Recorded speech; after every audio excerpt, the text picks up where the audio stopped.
Bonjour et bienvenue au Forum du patrimoine. Nous avons installé notre plateau dans les allées du Carrousel du Louvre à Paris, où se tient le Salon international du patrimoine culturel. Pour la troisième année consécutive, ce Forum du patrimoine est organisé par le magazine Atrium et Atelier d'Art de France, avec le soutien de la Fondation France Bois Forêt pour notre patrimoine.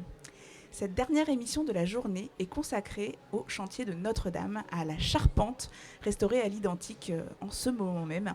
J'ai le plaisir d'accueillir sur le plateau trois invités qui vont venir nous parler de ce chantier emblématique. Donc tout d'abord à ma gauche, monsieur Rémi Fromont. Bonjour. Bonjour. Vous êtes architecte en chef des monuments historiques, en charge du chantier de restauration de la charpente et du chantier de restauration générale de Notre-Dame, avec deux autres architectes en chef, monsieur Pascal Prunet et monsieur Philippe Villeneuve. Tout à fait. Philippe Villeneuve étant l'architecte en chef du chantier. Chef. À vos côtés, Marie-Amélie Tech, bonjour. Bonjour. Vous êtes architecte du patrimoine et auteur d'un ouvrage, Notre-Dame à cœur ouvert, paru aux éditions Teki. Enfin, monsieur Émeric Albert, bonjour. Bonjour. Vous êtes directeur commercial de l'ONF, l'Office national des forêts. Exactement. Ainsi que coordinateur du projet Notre-Dame. Exactement. Alors peut-être pour commencer cette discussion, peut-on revenir sur le parti de restauration ? Comment a-t-on choisi de restaurer à l'identique cette charpente ? Alors, le parti de restauration a été défini en juillet 2019 pour la flèche et un an après pour la nef et pour le chœur. On avait trois grandes options qu'on a présentées à la Commission nationale du patrimoine d'architecture, la CNPA, qui émet un avis consultatif. Et donc le ministre de l'époque a tranché. Nous avions donc trois grandes solutions, en tout cas on a identifié trois. La première solution, c'est de ne rien reconstruire. On aurait pu choisir, comme l'ont fait les Américains par exemple à Ground Zero, à New York, de ne laisser le vide et de conserver une Notre-Dame en fait sans toit, juste pour commémorer l'accident et la disparition de ce toit. On a considéré que cette solution faisait assez peu de sens, puisque justement il n'y a pas grand-chose à commémorer pour Notre-Dame de Paris. Il n'y a pas de revendication politique, il n'y a pas une mort. C'est une catastrophe patrimoniale, mais ce n'est pas une catastrophe humaine. La seconde solution, c'était de reconstruire autre chose. Donc par exemple un toit sans la flèche. Mais là encore, très vite, la notion était quand même émergée de conserver la silhouette de Notre-Dame de Paris, qui fait partie de la silhouette des toits parisiens et qui est un grand marqueur dans le paysage parisien, notamment des rives de Seine, qui sont protégées au titre de l'UNESCO. On pouvait reconstruire aussi une flèche dans le style international contemporain, ce qui était techniquement possible. Mais qui ne nous a pas paru être la solution la plus souhaitable pour la cathédrale, même si c'était tout à fait techniquement envisageable. La solution qu'on a préconisée, c'est la restitution à l'identique en fait, des charpentes. Alors, ce qu'il faut savoir, c'est que les charpentes Notre-Dame de Paris, c'était un ensemble composé de trois grandes charpentes. La nef et le chœur. Avec une charpente de la nef des années 1215, la charpente du chœur des années 1225, qui était en fait un des très grands chefs-d'œuvre de l'art des charpentes au XIIIe siècle. Et c'est à Notre-Dame que naît à la fois l'art du trait, en tout cas c'est là qu'il se développe beaucoup Notre-Dame de Paris. Donc c'est la capacité qu'ont les charpentiers et les maçons à venir concevoir un ouvrage et dessiner un ouvrage avant de le réaliser, et ce qui leur donne la capacité de réaliser. Voilà, vous avez là sur l'écran les trois grandes charpentes. Donc vous avez à gauche donc la nef, vers 1215, à droite les charpentes du chœur. Et donc ces charpentes étaient déjà un chef-d'œuvre de charpente. Au centre, Viollet-le-Duc a reconstruit le transept et la flèche dans les années 1860. Et la flèche de la cathédrale Notre-Dame de Paris est elle-même, voilà, on peut rester sur ce dessin, est elle-même un immense chef-d'œuvre de charpente. Donc en fait, à Notre-Dame, vous aviez le début de la grande histoire des charpentes en française et l'apogée de la grande charpente en bois avec la flèche de Viollet-le-Duc. Donc on avait un ensemble absolument extraordinaire. Il faut savoir aussi que le projet de Viollet-le-Duc pour la cathédrale ne s'arrête pas aux charpentes et à la couverture en 1860. Il commence dans les années 1840 avec le concours, qu'il a gagné avec Jean-Baptiste Lassus. Il se terminera dans les années 1860. Et là, Viollet-le-Duc apporte un projet absolument complet sur la cathédrale. Depuis la flèche, la couverture, les décors. Il redonne en fait un aspect gothique à la cathédrale. Donc ça va jusqu'au mobilier. Donc ne pas restituer en fait la charpente et la couverture de Viollet-le-Duc, c'était laisser un vide énorme dans l'œuvre totale que représentait la cathédrale de Notre-Dame de Paris au sein de la carrette de Viollet-le-Duc. Ensuite, les charpentes, techniquement, tant de la nef et du chœur que de la flèche, étaient extrêmement bien conçues et n'avaient en fait pas de problème de conception. Donc on a un retour d'expérience qui est excellent en fait sur ces charpentes. Et on a énormément de mal à justifier techniquement que la cathédrale en fait tient debout, tout simplement. Après l'incendie, on a eu des grands experts qui nous ont indiqué que par 80 km/h de vent, la cathédrale allait s'effondrer. Des grands experts en structure. On a mis des capteurs. Quelques semaines après, on a eu une tempête avec le vent qui a dépassé les 120 km/h. La cathédrale n'a pas bougé. Donc la capacité de justifier les structures anciennes du XIIIe siècle, XIIe et XIIIe siècle, en maçonnerie, nous a aussi conduit à justifier les charpentes a posteriori par retour d'expérience. Parce qu'on sait que ça fonctionne par retour d'expérience statistiquement, et donc, logiquement, ça devra fonctionner sur construire identique par la suite. Donc pour toutes ces raisons patrimoniales, techniques, aussi de skyline parisien, on a proposé de restituer la charpente et les couvertures à l'identique. Je vous remercie, c'est effectivement beaucoup plus clair et c'est intéressant d'avoir tout ce déroulé de réflexion autour de cela parce qu'en plus la charpente, c'est un élément qu'on ne voit pas finalement quand on se promène dans la cathédrale, donc c'est difficile d'imaginer tous ces savoir-faire très, très précieux en fait qui ont permis de construire ces éléments qui durent dans le temps. Alors, exactement, c'est vrai que les charpentes, on entend beaucoup, ça sert à rien, on les voit pas.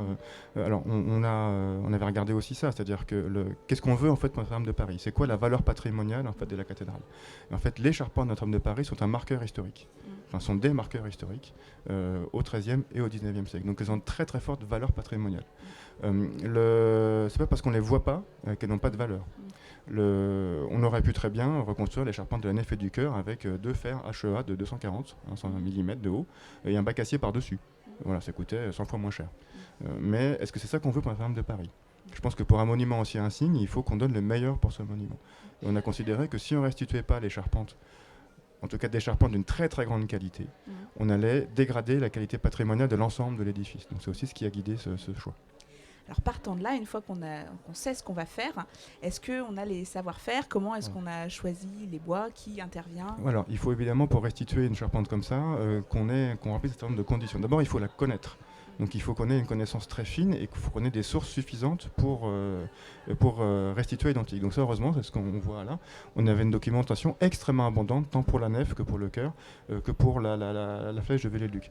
Et là, on avait beaucoup de chance, c'est que dès qu'il nous manquait quelque chose quelque part, c'était comme un grand puzzle, on avait une autre pièce qui nous permettait de comprendre en fait comment ça se passait. Donc en fait, il n'y a pas d'hypothèse pour la restitution des charpentes de Notre-Dame. La charte de Venise nous dit la restauration s'arrête là où commence l'hypothèse. Or là, il n'y a pas d'hypothèse, ou vraiment de manière extrêmement marginale. Ça, c'est la première chose. La deuxième chose, évidemment, c'est qu'il faut les savoirs et les savoir-faire. On va te passer aux diapos suivantes. C'est que... oui, d'abord la matière. Donc, je voudrais aller sur la matière après, parce qu'on a Émeric avec nous qui nous en parlera beaucoup mieux que moi.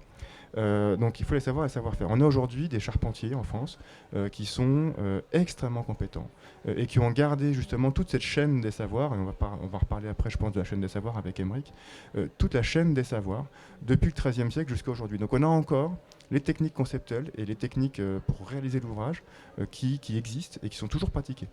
Et donc c'est pour ça aussi qu'on a préconisé cette solution, parce que c'est le patrimoine matériel est aussi un conservatoire du patrimoine immatériel.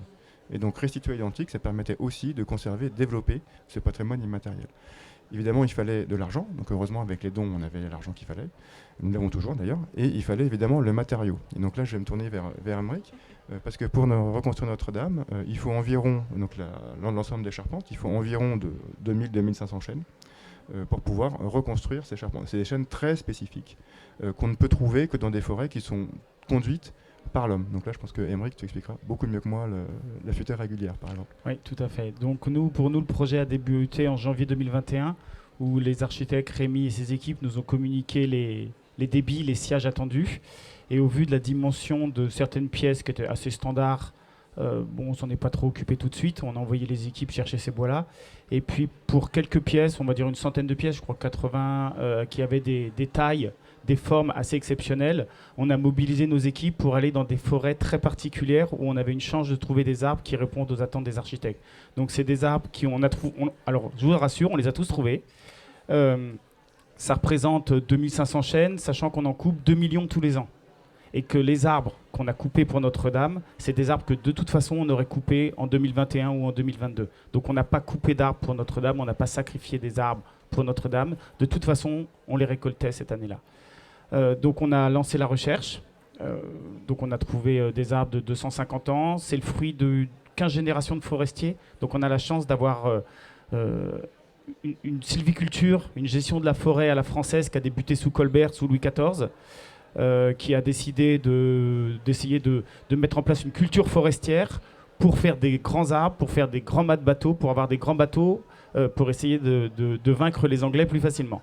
Et 350 ans plus tard, Notre-Dame a brûlé. Et heureusement, cette tradition sylvicole s'est mise en place. Et on a des arbres encore de qualité exceptionnelle. Et on en a encore beaucoup. Et qui ont permis de répondre aux attentes par leur forme et par leur taille. Il faut quand même savoir que seul l'État peut avoir des arbres comme ça, parce que c'est des arbres qui ont 250 ans, qui ont traversé une révolution, 3 guerres.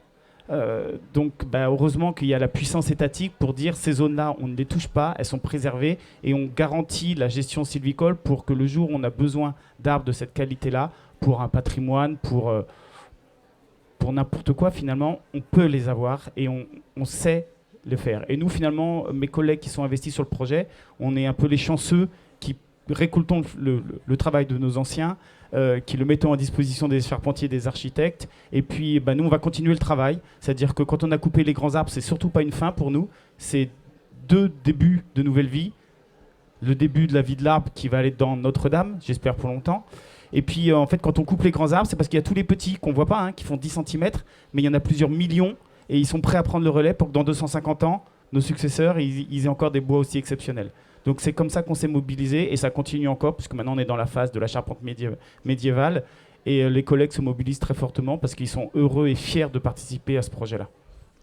Écoutez, c'est très rassurant et on est bien content effectivement d'avoir une tradition sylvicole aussi importante. Donc désormais les arbres sont coupés.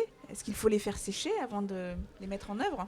Alors on a en fait 2 types de charpentes à Notre-Dame. On a les charpentes de type médiéval qui sont dans la nef et dans le chœur et les charpentes de type moderne dans la transept et dans la flèche. On a 2 approches un peu différentes pour ces 2 ouvrages parce qu'en fait ils ne se comportent pas de la même manière et ce n'est pas la même technique, notamment au niveau du sciage des bois. En tout cas du débit. Pour la flèche, on procède comme on procède encore aujourd'hui dès qu'on travaille en bois massif. On prélève des bois, on les scie mécaniquement, on les laisse sécher un petit peu parce qu'on sait que les bois ont tendance à pas mal gigoter les premiers mois en tout cas après le sciage. Et ensuite on les met sur épure, on les taille. Pour la nef et pour le chœur, on procède un peu différemment. On va travailler avec des bois verts qu'on va tailler verts. Parce qu'ils avaient été taillés verts au XIIIe siècle. Et si on les taille verts, c'est pas juste parce qu'on veut faire comme les anciens, c'est parce qu'on s'est rendu compte qu'en les taillant vert et en taillant à la main, les charpentes se comportaient beaucoup mieux dans le temps et que ça avait une incidence en fait sur la tenue notamment mécanique des bois sur le temps long. Alors le bois vert, paradoxalement, il est plus mou dans les premières années de sa vie, parce qu'il sèche, évidemment. Mais une fois qu'il est sec, il est très résistant, très rigide. Et le fait de tailler à la main, en fait, on respecte les fibres du bois, beaucoup plus qu'avec un sciage mécanique. Et donc le bois a tendance à moins se déformer. Donc on a juste donné 2 chiffres pour les bois les plus exceptionnels qu'on a. Pour la flèche, c'est des bois qui font 20 mètres de long, 40 cm de section. Donc pour ça, effectivement, il y a uniquement en forêt domaniale qu'on peut les trouver. C'est des arbres, des chênes qui font 35 mètres de haut et qui ont un peu plus de 200 ans. Et pour ne pas qu'ils se déforment, justement, au sciage, on a besoin d'avoir des bois parfaitement rectilignes. Et ça, c'est grâce à l'ONF et à leur savoir-faire qu'on peut avoir des bois comme ça. Si on n'a pas une conduite de futaie, notamment ce qu'on appelle la futaie régulière, qui est ce que pratique l'ONF en grande majorité, on n'a pas ces bois. Donc en fait, on ne peut pas reconstruire Notre-Dame de Paris. C'est très simple. On ne peut même pas restaurer une charpente du 19e avec des forts bois, parce que les bois n'existent plus. En tout cas, pas en bois massif. Sur la nef et le chœur, c'est des bois un petit peu différents, c'est comme des crayons, ils sont hyper élancés. C'est des bois, une fois qu'ils sont taillés, qui font environ 17 par 20-24 cm sur 14 mètres de long. Donc 14 mètres de long, hein, c'est un immeuble de 4 étages à peu près. Et c'est des bois qui sont extrêmement fins. Et c'est pareil, c'est des bois qu'on ne peut trouver qu'en futaie régulière. Exactement. Autant pour la flèche et le transept, c'est des bois en futaie régulière. Donc en fait, c'est un système de culture où on force les bois à pousser très serrés au départ. Donc ils cherchent la lumière, donc ils montent le plus droit possible. Et quand ils arrivent à un âge où on les juge mûrs, 160 ans, on les met en stress en les mettant en lumière. Et puis ça commence à se renouveler, c'est-à-dire qu'ils forment des glands et puis les petits arbres prennent le relais et on coupe les gros.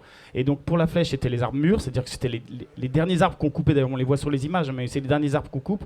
Là, pour le chœur et la nef, c'est des bois plus jeunes, c'est des bois presque juvéniles, c'est des bois qui ont 120, 140 ans, donc ils sont encore dans la phase de pousse forcée où ils cherchent la lumière. Donc là, on cherche des bois petits, très droits et sans branches, sur 14 mètres, et sachant qu'on sait qu'on a toujours un peu de défaut en bas et un peu en haut, on cherche plutôt 16 mètres. Donc c'est vrai que c'est assez compliqué, et il faut toute la connaissance des forestiers qui connaissent parfaitement leur forêt, ou quand on leur décrit, quand Rémi est venu en forêt avec nous, a décrit ce qu'il voulait, les collègues ont tout de suite dit on va aller dans cette parcelle-là, parce qu'eux savent où on a une chance de les trouver. Et effectivement, on les trouve. Et ce travail du bois vert, est-ce qu'on l'a toujours auprès des charpentiers? Est-ce qu'ils savent Alors heureusement oui. Alors c'est une pratique qui est assez peu développée aujourd'hui. Et on a l'immense chance en fait d'avoir encore des charpentiers qui savent tailler de manière très professionnelle en fait le bois vert et le tailler à la hache. Aujourd'hui là on a plusieurs dizaines de charpentiers qui sont en train de se former à la taille manuelle sur le bois vert. Et j'ai eu la chance de discuter récemment avec Jean-Louis Bidet, qui est notre référent charpente pour les ateliers Perrault, qui est le mandataire du groupement qui va restaurer la nef et le chœur, restituer. Et il nous disait qu'en fait, les charpentiers qui taillent à la main, en fait, ils prennent beaucoup de plaisir et ont un peu de mal à revenir à l'outil électrique, mécanique derrière. Et qu'il y a même un engouement qui est tel dans l'atelier que les chefs d'atelier veulent y aller, mais aussi même les menuisiers veulent essayer de tailler à la main. Donc ça veut dire qu'en fait, il y a un plaisir manifestement renouvelé pour les charpentiers. En fait, c'est une nouvelle technique. On sait que les charpentiers, au niveau dans lequel ils sont dans les monuments historiques, c'est des gens qui souvent aiment leur métier quand même, sont très passionnés. Et le fait comme ça de découvrir quelque chose de l'extérieur, on a l'impression quand même que ça les titille un petit peu, que c'est une espèce de challenge pour eux, et ils sont assez curieux de voir ça. Mais ils découvrent aussi un nouveau rapport à la matière, et tant sur la taille du bois que aussi en forêt. Parce que ce qu'on fait pour un effet pour le chœur, on a mobilisé les charpentiers, comme c'est des arbres qui sont vraiment très très très spécifiques pour ces parties de la charpente, on a mobilisé les charpentiers pour qu'ils aillent en forêt, accompagner l'ONF pour bien identifier les arbres qui sont les plus adaptés à leurs besoins. On a commencé à... Vous voulez rajouter quelque chose Oui, j'aimerais revenir sur justement la cathédrale nous a offert l'opportunité, rêver j'allais dire, c'est facile à dire 3 ans plus tard, mais de nous poser la question enfin de la conscience de l'espace et du temps au sein du monument historique. Et je reviendrai même en amont sur ce qui a le préalable aux parties de restauration, ce que disait mon confrère Rémi Fromont. Il y avait 3 choix. Un choix qui s'est fait sous seing privé, puisqu'on n'a pas été convoqués malheureusement, et c'est ce que je regretterais, qu'on n'ait pas été tous convoqués à l'échelle de ce que nous étions, architectes, patrimoine, dans le champ de la conservation, nous sommes tous là d'ailleurs aujourd'hui, à peu près. Donc il y avait Grande Zéro, faire œuvre de mémoire mais sans la pierre, qui était une option. Il y avait faire œuvre à l'identique. Encore faut-il se poser la question de ce qui est à l'identique, si c'était une question de forme ou de fond. Et ensuite, il y avait le choix de style international. Et je reviendrai là-dessus parce que finalement, Notre-Dame brûle 200 ans après Notre-Dame de Paris de Victor Hugo. Alors, je ne dis pas que c'est concomitant, si c'est le hasard, je n'en sais rien. En tout cas, c'est un fait. 200 ans après l'essor des monuments historiques, la commission des monuments historiques est créée en 1840. Donc, tout ça n'est pas anodin. Et finalement, est-ce qu'on s'est laissé la question de réfléchir à un art qui pourrait être notre art national, sans chauvinisme, qui réponde à Notre-Dame de Paris? Et la question du style international a été évoquée, et finalement nous a fait peur, raison pour laquelle peut-être on s'est retranché derrière tous à l'identique, comme une forme de mantra.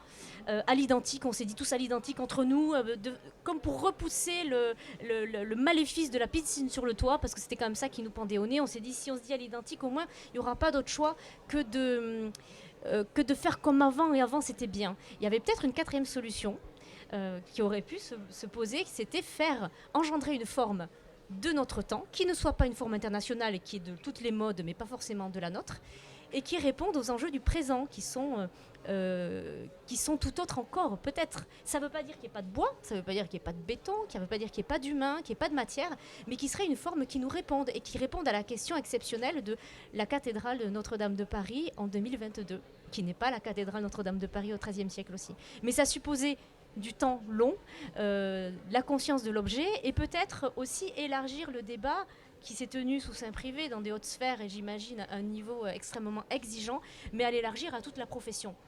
Et finalement, on arrive à faire à l'identique. Je dirais pas que c'est par peur. Moi, ça m'a rassurée aussi. Comme tout le monde, on s'est dit finalement, on échappe au pire, on échappe au concours international. Je crois qu'on a tous eu peur de ça. Mais s'est-on vraiment donné les moyens et la considération de la cathédrale, de la déontologie derrière laquelle on s'est tous retranchés. On a vu naître la discipline, la doctrine, la déontologie. Est-ce qu'on n'est pas allé trop loin avec un dogme qui existait, qui n'existait pas? Mais peut-être qu'à question unique, on aurait pu avoir une réponse unique et d'un style de notre époque qui réponde aussi aux enjeux de notre époque. Alors moi je voudrais rebondir sur beaucoup de choses. D'abord dire que le projet de restitution identique, c'est pas un projet défensif, c'est un projet positif. On l'a fait parce qu'on l'a voulu. On n'a pas fait ça contre un projet contemporain ou autre. Le projet, c'est pas un pastiche. Si on prend le document de Nara sur l'authenticité, il nous dit si on restitue un ouvrage, on pense par exemple aux temples japonais qui sont montés, démontés tous les 25 ans. Est-ce que cet objet qui a 25 ans, patrimonialement, il a une valeur? Évidemment. Ça fait 1000 ans qu'on fait le même objet tous les 25 ans. À Notre-Dame de Paris, on restitue avec les mêmes techniques, avec les mêmes matériaux, le même ouvrage. Donc en fait, cet ouvrage, à part la matière même patrimoniale, tout le reste conserve la valeur patrimoniale initiale. On va restituer la flèche dans toute sa technicité et sa complexité technique. On va peut-être en reparler après. La flèche Notre-Dame de Paris, c'est un des ouvrages de charpente les plus complexes qui existent au XIXe siècle. Et les charpentes de la nef et du chœur, on les restitue dans toute leur subtilité, parce qu'on en connaît toutes les petites subtilités ferme par ferme. Donc en fait, on va restituer ça pour justement conserver sur le monument toute l'épaisseur qui existait historiquement. Notre-Dame de Paris, c'est toujours pareil, mais c'est toujours différent. Quand vous prenez les voûtes, c'est jamais les mêmes voûtes. Dans la nef, dans le chœur, il y a plusieurs types de voûtes. Les baies hautes, c'est pareil, etc. Et pourtant, il y a une grande homogénéité. Les charpentes, c'était pareil. Donc en fait, on a cette logique-là. Ensuite, on s'est posé la question sur le toit, sur la flèche, sur les voûtes. Ça paraît naturel à tout le monde de reconstruire identique les voûtes en pierre. On aurait pu les refaire en bois, en béton. Voilà. On ne s'est pas posé la question pour les voûtes ou à peine. Donc je pense que cette notion en fait de patrimoine, on l'a vraiment beaucoup interrogé pour la construction, et on pense que que le seul moyen de conserver la valeur patrimoniale de la cathédrale aujourd'hui, je dis bien aujourd'hui, c'était ça. Ensuite, je voudrais rebondir sur le côté un peu peut-être paresseux de ce qu'on a fait. Techniquement, c'est ça le plus compliqué. Parce que on doit retrouver justement toutes les techniques. Donc on fait un travail d'enquête pour comprendre comment est-ce qu'ils ont pu travailler autrefois, et notamment au 19e. Et on se rend compte qu'aujourd'hui, malgré l'excellente et la très grande technicité de nos charpentiers, on a beaucoup de mal à reconstruire la flèche. On y arrive, heureusement, on sait le faire, mais que ça convoque les plus hautes techniques traditionnelles. Et on conserve ce savoir-faire. Et ça, c'est extrêmement important. Ensuite, sur le fait de trouver un projet qui soit ni un style international, ni à l'identique, il faut inventer quelque chose, effectivement. Et alors là, je pense qu'effectivement, le temps nous manquait. Oui. Voilà, donc c'est ce que je voulais dire. C'est que le temps manquait pour inventer une forme d'aujourd'hui qui soit... Je ne parle pas de valeur patrimoniale, parce qu'en fait, on est tous cachés derrière notre valeur patrimoniale, les chartes, les codes, et plus on a peur, plus on s'en invente en réalité, me semble-t-il. Mais plutôt que de valeur patrimoniale, de parler de valeur artistique. Et là où est l'art et la liberté, et inversement. Et je crois que le temps aurait joué pour nous, pour à la fois être... Ça n'empêchait que Notre-Dame reste un creuset de savoir-faire, de transmission et d'héritage, mais peut-être se laisser la possibilité d'une forme nouvelle qui s'accorde avec le passé, avec l'harmonie et notamment l'harmonie du poème harmonique qu'est Notre-Dame de Paris, grand instrument de musique, s'il en est plus beau, et de faire en sorte qu'il émerge comme il a émergé 200 ans avec Victor Hugo et l'engouement qu'il y a eu après son ouvrage et sur la préservation de notre patrimoine, au lieu de regarder le patrimoine comme une discipline, mais se poser la question de la mémoire. Et si la mémoire faisait œuvre, faisait sens dans la matière, et si elle faisait sens dans la matière, quelle matière, ou est-ce qu'elle était forcément dans la reproduction? Il se trouve que Notre-Dame est le manteau des siècles. Et tout le monde s'est inséré dans Notre-Dame avec son style, son appétence, son goût, ses dorures ou pas ses dorures. Le 18e l'a ravalé, le 19e l'a enrichi, l'a coloré. Pourquoi nous sommes sentis incapables de lui trouver un manteau du 21e siècle avec ses couleurs ou pas? Alors effectivement, il y avait une question de temps. J'avoue. Alors moi, c'est facile à dire parce que je ne suis pas dans l'équipe de maîtrise d'œuvre et je peux me permettre d'être la mouche du coche. Et c'est ce que je fais là. Mais je crois qu'on avait à ne pas avoir peur de notre main, de notre geste et de retrouver la piété, non pas la piété au sens religieux, mais peut-être la piété qui serait une sorte de tendresse et d'affection pour Notre-Dame, à lui donner un manteau plus beau, qui répondent aux enjeux de notre époque et qui puissent d'ailleurs interroger le bois, les savoir-faire, la main et le geste. Ça n'empêchait pas. Alors moi je voudrais rebondir sur qu'est-ce qu'on veut à la base. Aujourd'hui, la doctrine usuelle, c'est de dire on va refaire différemment. Pourquoi est-ce qu'on doit faire différemment? Notamment sur un objet comme Notre-Dame de Paris. Je vais prendre 2 exemples. Le premier exemple, c'est la cathédrale d'Orléans. Elle est détruite pendant la guerre de religion, quasiment détruite. On l'a reconstruite comment? En style gothique. Et c'est toute la dynastie des Bourbons qui va achever la cathédrale d'Orléans, en style gothique. Il y a un sens aussi profond là-dessus. Deuxième exemple, il est assez connu, c'est Notre-Dame de Paris. Viollet-le-Duc, il ne refait pas une cathédrale du 19e. Il fait une cathédrale gothique, il ne fait pas une cathédrale néo-gothique. Dans la notice de concours de 1843 est extrêmement claire. Il restitue une flèche et une couverture en plomb et en bois, parce que c'était comme ça qu'on faisait à l'époque gothique. Les ornements de Viollet-le-Duc sont tous gothiques, ils ne sont pas néo-gothiques. Cet homme avait une connaissance tellement fine, on le voit dans son dictionnaire, de toute l'architecture, dans toute sa profondeur de l'architecture médiévale, qu'il était capable de restituer une cathédrale gothique. Et donc en fait, en ça, il a parfaitement respecté la cathédrale, et c'est pour ça que son œuvre fonctionne encore aujourd'hui. Voilà. Et donc, faire quelque chose dans le style de notre époque, en tout cas une œuvre purement française, etc., ça convoque je pense, des notions d'identité, de capacité à réaliser, de capacité conceptuelle, qui, je pense, il me semble, risque aussi de nous perdre quelque part, puisque il nous faudrait réinventer à zéro quelque chose, retrouver un sens dans une société qui aujourd'hui est hyper clivée, et sans doute beaucoup plus qu'elle ne l'était par exemple sous l'Ancien Régime. Mais n'était-ce pas l'enjeu justement de redonner du sens à travers Notre-Dame de Paris à tout ce qui a perdu du sens? On avait le monde entier avait les yeux braqués sur Notre-Dame de Paris, et peut-être avions-nous le devoir d'essayer de justement donner du sens. Et d'ailleurs le gothique vient au 19e en réponse à un instant T. C'est parce que à ce moment-là, on a peur de la marche triomphante des machines et on a besoin de mains à nouveau, on a besoin d'artisans. Et d'ailleurs, dans les premières déontologies, 1860, on parle bien, ils disent pas c'est une question de matière, ils disent pas c'est une question de geste, c'est de la piété du geste. Donc c'est bien une question de sentiment. Et je crois on avait besoin de sentiments. Moi aussi, à l'identique, ça m'allait très bien. Quand je l'ai appris, j'ai dit c'est merveilleux, on échappe à tout le reste.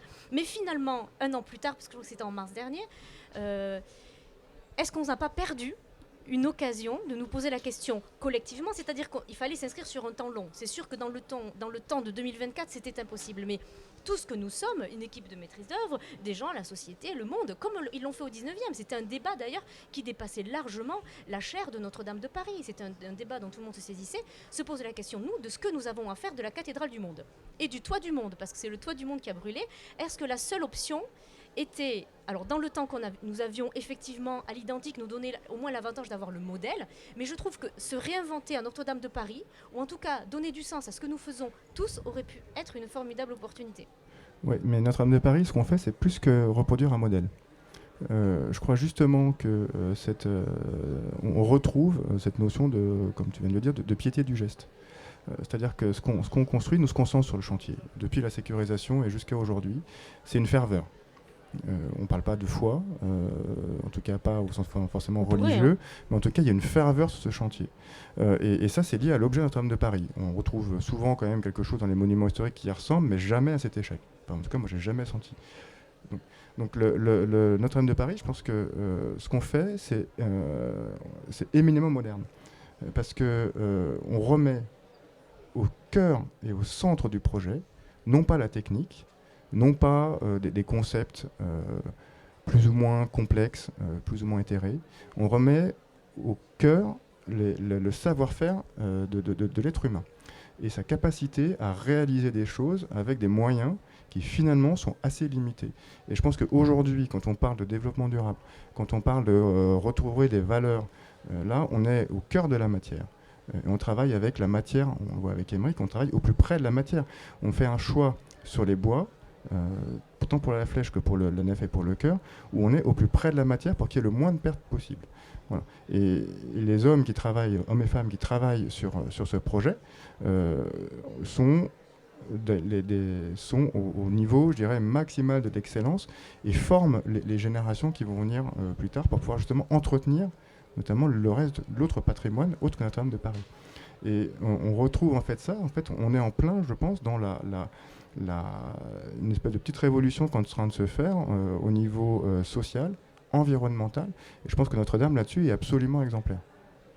Oui, mais je crois que Notre-Dame, en dehors de la revendication matière écologique, économique, développement durable que je reconnais et qui est formidable, et notamment d'aller rapprocher la nature de Notre-Dame, se rendre compte que les arbres viennent d'une forêt, qui sont issus d'une chêne, mais je crois qu'elle avait quand même autre chose à incarner. Alors la ferveur, la piété que vous avez, vous, au sein de l'équipe, je n'en doute pas, et elle doit être formidable, mais elle n'est pas partagée.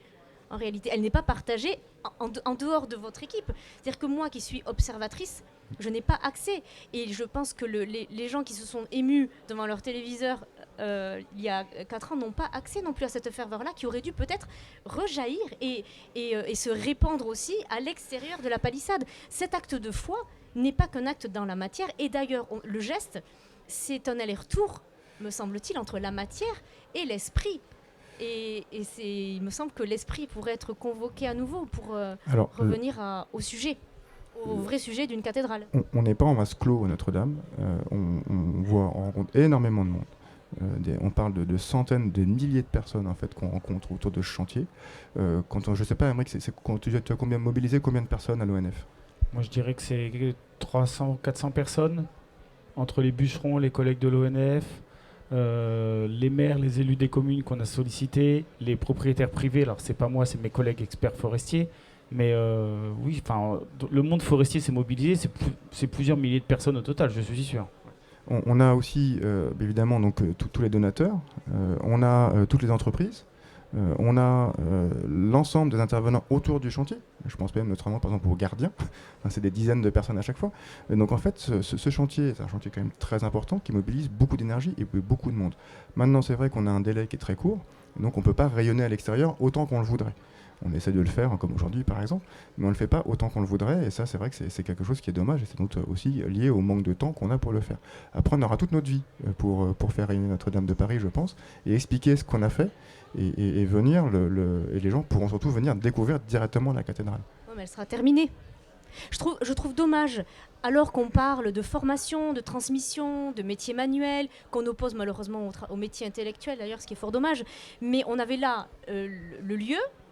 On est au centre de Paris, on a le site, on a l'histoire avec nous, et je trouve ça dommage de dire aux gens non, vous ne pouvez pas entrer, vous ne pouvez pas regarder, vous êtes émus, on a du sentiment à partager, beaucoup de choses à partager avec vous, mais allez à Guédelon quoi.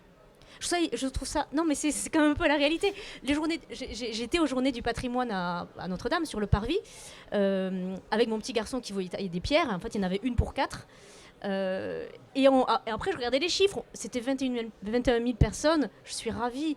Mais quand je sais qu'il y en a 4 000 à Guédelon par jour en août, je trouve dommage de dire nous avons la chance. Puisque sur le moment, en 2019, on n'a pas trouvé que c'était une chance. Maintenant, on peut dire qu'on a la chance d'avoir au cœur de Paris une vitrine à la fois de nos métiers, de nos savoir-faire, de nos compétences, de l'œuvre, du temps, des hommes, de la matière, de l'esprit, de la mémoire et des mémoires pétrifiées. De dire écoutez, nous, on n'a pas le temps parce qu'on a les JO.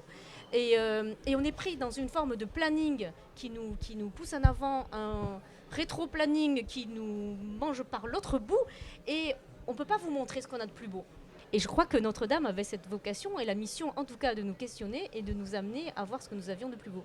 Alors, par rapport à ta remarque, moi je trouve que pour le forestier, ce projet il est exceptionnel. On n'a jamais parlé autant de l'ONF et de notre savoir-faire et de la forêt française que depuis, malheureusement, que Notre-Dame a brûlé. Moi, dès le lendemain de l'incendie, j'avais un journaliste qui m'appelait pour savoir si on avait le bois en France pour la reconstruire à l'identique, en bois.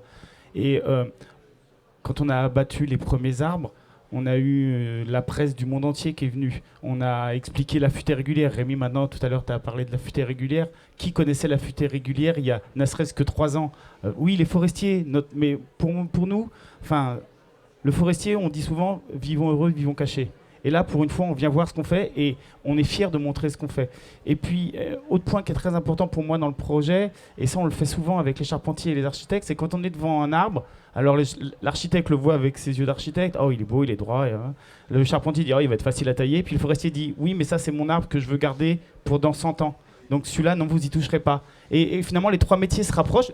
Rémi, c'est véridique, on a eu des débats. Et le collègue forestier, le local du coin, a dit non, c'est l'arbre qui structure tout le peuplement. Celui-là, vous pouvez pas le prendre. Et je trouve que c'est super comme projet parce que finalement, l'utilisateur de la matière, et pour le forestier, échanger comme ça, c'était vraiment hyper valorisant. Et tous les collègues qui ont travaillé sur le projet, ils sont hyper fiers. Alors, ils le font par motivation et par fierté de participer à un projet comme ça. Et pour nous, pour les forestiers, c'est vraiment un projet exceptionnel. Non, mais je ne dis pas qu'il n'y a pas eu de coup de projecteur sur tous les métiers que nous pratiquons. Et d'ailleurs, on a tous répondu à des journalistes et je trouvais ça merveilleux. Mais 3 ans après, je trouve qu'il y avait peut-être matière et à faire un ouvrage qui convoque encore plus largement du début jusqu'à la fin en faisant œuvre du temps que nous n'avons pas, malheureusement.